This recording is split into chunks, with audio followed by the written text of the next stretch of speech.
Assalamualaikum warahmatullahi wabarakatuh. Kami dari kelompok 4 ingin mempresentasikan tentang keterampilan dasar mengajar. Saya Febri Pitaloka, bersama teman-teman ada Andoko Jati, Bayu Sampurno, dan juga Fadlan Lutfi Firdaus. Keterampilan dasar mengajar. Keterampilan dasar mengajar atau teaching skills adalah kemampuan atau keterampilan yang bersifat khusus, most specific instructional behaviors, yang harus dimiliki oleh guru, dosen, instruktur, atau widya iswara agar dapat melaksanakan tugas mengajar secara efektif, efisien, dan profesional. Dalam mengajar, terdapat dua kemampuan utama yang wajib dikuasai pengajar, yaitu menguasai materi atau materi ajar yang akan diajarkan, menguasai metodologi atau cara untuk membelajarkannya. Nah, di sini ada keterampilan menjelaskan. Keterampilan menjelaskan adalah suatu keterampilan menyajikan bahan belajar yang diorganisasikan secara sistematis sebagai suatu kesatuan yang berarti, sehingga mudah dipahami para peserta didik. Aspek-aspek dalam menjelaskan materi pembelajaran, misalnya bahasa yang dipilih harus sederhana, terperinci, dan jelas. Bahan yang tersaji wajib dipahami dan dikuasai dengan baik, dan pokok-pokok yang diterangkan wajib disimpulkan di akhir pembelajaran. Keterampilan bertanya. Dengan bertanya, seseorang pengajar minta penerangan dan untuk mengetahui sesuatu. Dalam proses pembelajaran bertanya berperan krusial, lantaran pertanyaan pengajar bisa menstimulus dan mendorong murid untuk berpikir. Pertanyaan yang diajukan pengajar bisa menaikkan partisipasi dan keterlibatan anak didik pada proses belajar mengajar. 3. Keterampilan memberikan penguatan. Keterampilan penguatan bisa dilakukan secara verbal maupun non-verbal. Penguatan verbal adalah penguatan yang dilakukan secara lisan. Penguatan non-verbal adalah penguatan yang dilakukan melalui gerakan tubuh, mimik, dan sebagainya. Penguatan bertujuan untuk mengaruh umpan balik, feedback, pada anak didik atas perbuatannya menjadi dorongan atau koreksi. Contoh keterampilan penguatan verbal dan non-verbal adalah sebagai berikut. Yang pertama, penguatan verbal, yaitu dengan memberikan pujian dan penghargaan bagi peserta didik. Yang kedua, penguatan nonverbal, yaitu dengan membuat suasana kelas menjadi menyenangkan, memberikan ucapan kasih sayang dan sebagainya. Yang keempat, keterampilan membuat variasi stimulus. Keterampilan menggunakan variasi stimulus merupakan keterampilan guru dalam menggunakan bermacam kemampuan dalam mengajar untuk memberikan rangsangan kepada siswa agar suasana pembelajaran selalu menarik, sehingga siswa bergairah dan antusias dalam menerima pembelajaran dan aktivitas belajar mengajar dalam berlangsung secara efektif. Tujuan penggunaan variasi dalam proses belajar mengajar. Yang pertama, menghilangkan kejenuhan dalam mengikuti proses belajar.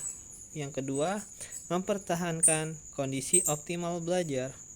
Yang ketiga, meningkatkan perhatian dan motivasi peserta didik. Yang keempat, memudahkan pencapaian tujuan pengajar.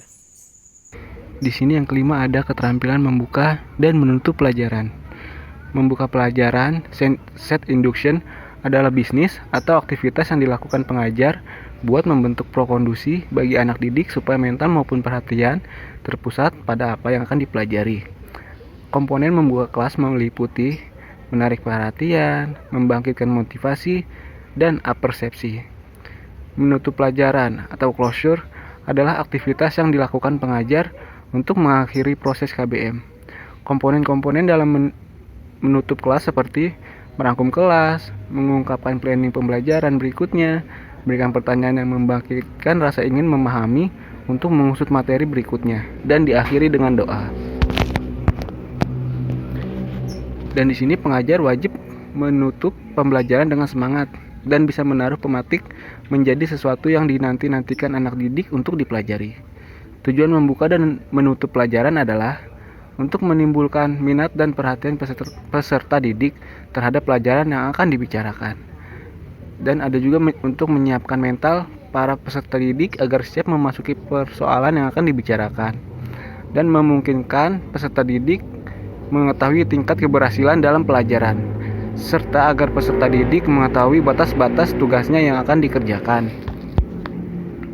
Ya, di sini yang keenam ada keterampilan mengajar kelompok kecil dan perseorangan. Keterampilan mengajar kelompok kecil adalah kemampuan guru melayani kegiatan peserta didik dalam belajar secara kelompok dengan jumlah peserta didik berkisar antara 3 hingga 5 orang atau paling banyak 8 orang untuk setiap kelompoknya. Tujuan guru mengembangkan keterampilan mengajar kelompok kecil dan perorangan yaitu keterampilan dalam pendekatan pribadi, keterampilan dalam mengorganisasi, keterampilan dalam membimbing belajar, serta keterampilan dalam merencanakan dan melaksanakan KBM. Keterampilan dalam pengajaran perorangan atau pengajaran individual adalah kemampuan guru dalam menentukan tujuan, bahan ajar, prosedur, dan waktu yang digunakan dalam pengajaran dengan memperhatikan tuntutan atau perbedaan individual peserta didik. 7. Keterampilan mengelola kelas. Keterampilan mengelola kelas merupakan kemampuan guru dalam mewujudkan dan mempertahankan suasana belajar mengajar yang optimal. Tujuan dari pengelolaan kelas adalah yang pertama, mewujudkan situasi dan kondisi kelas yang memungkinkan peserta didik mengembangkan kemampuan secara optimal.